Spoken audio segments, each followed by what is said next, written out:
Essa história não aconteceu comigo diretamente. Aconteceu com a minha sobrinha quando ela entrou na academia para se tornar policial. E sinceramente, se tivesse sido contada por qualquer outra pessoa, provavelmente eu não teria levado tão a sério. Minha sobrinha sempre quis entrar para a Marinha ou para o Exército. Desde muito jovem ela tinha essa ideia na cabeça, mas também sempre disseram para ela que era muito difícil, que as etapas de seleção eram pesadas e que poucas pessoas conseguiam passar. A vida a levou por outro caminho. Antes de tentar, conheceu um rapaz. Tiveram uma filha e a situação financeira se complicou. Ele conseguiu entrar para a Polícia Federal e ela começou a vender coisas para sustentar a filha. Mais de uma vez, ela me confessou que houve dias em que mal tinha o que comer. Tudo o que conseguia ia para a pequena. No começo ele mandava dinheiro para ela, depois cada vez menos e depois nada. O pior foi quando ela descobriu pelas redes sociais que ele já estava com outra mulher. Ainda me lembro perfeitamente da ligação que ela me fez naquele dia, chorava de raiva, me mostrou as fotos e lembro que batia na parede, da impotência que sentia enquanto tentava acalmá-la, mas sinceramente eu não sabia o que dizer. Quando alguém está assim, destruído, não existem palavras certas. Acho que tudo isso foi o que acabou empurrando ela a buscar uma saída. Primeiro ela tentou entrar para a Marinha, foi rejeitada, depois tentou a sorte no Exército, também foi rejeitada, cada rejeição afundava ela ainda mais. Até que um primo falou para ela sobre a Secretaria de Segurança Cidadã, disse para ela tentar. Lá, já sem muitas esperanças, ela decidiu se apresentar e dessa vez foi aceita. O problema era que ela precisava ficar 6 meses na academia. A filha dela ficou com minha irmã enquanto ela treinava. Ela carregou muitas coisas nas costas. A tristeza de deixar sua filha, a raiva pelo que seu ex tinha feito, a frustração acumulada dos últimos anos. As primeiras semanas foram pesadas fisicamente, mas o que realmente estava desgastando ela era tudo o lado emocional. Ela me contava que muitas noites acabava chorando, às vezes por sua filha, às vezes por seu ex e muitas vezes pelas duas coisas ao mesmo tempo. Dormia pouco, pensava demais e foi mais ou menos durante o 2º mês que algo estranho começou a acontecer.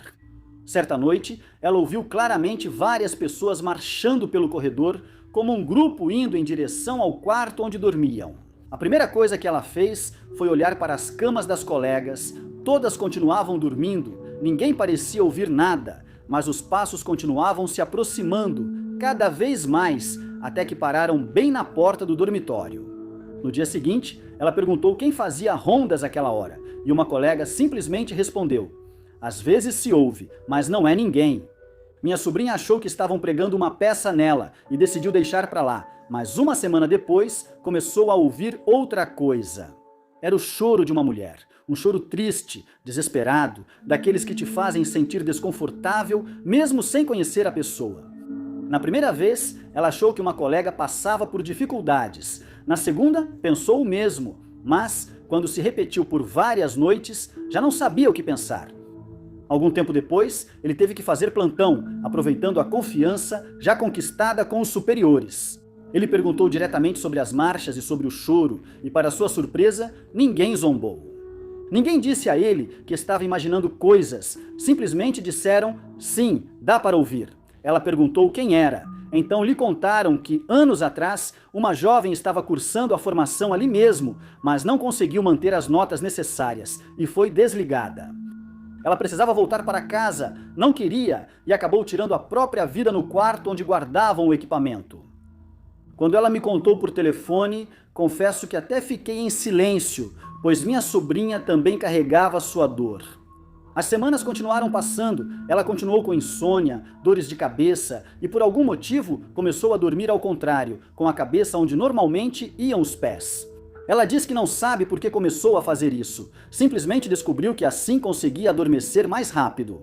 O choro continuava sendo ouvido em algumas noites, nem todos ouviam, mas quem ouvia sabia perfeitamente do que se tratava.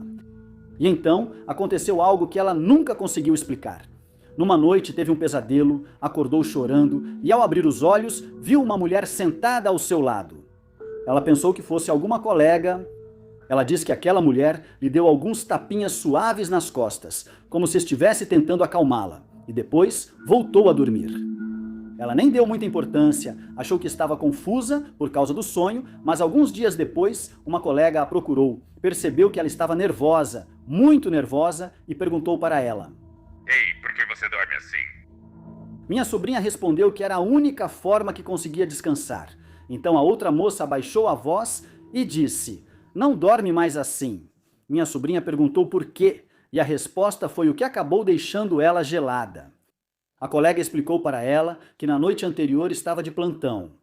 Durante a ronda, ela passou a lanterna pelo dormitório para verificar se todas estavam lá. E quando iluminou a cama da minha sobrinha, viu claramente uma mulher sentada ao lado dela, acariciando sua cabeça enquanto dormia. Ela achou que era outra cadete e tornou a focar a luz, mas então não havia mais ninguém. Todas continuavam deitadas em suas camas, todas, exceto aquela mulher que, segundo ela, tinha visto alguns segundos antes.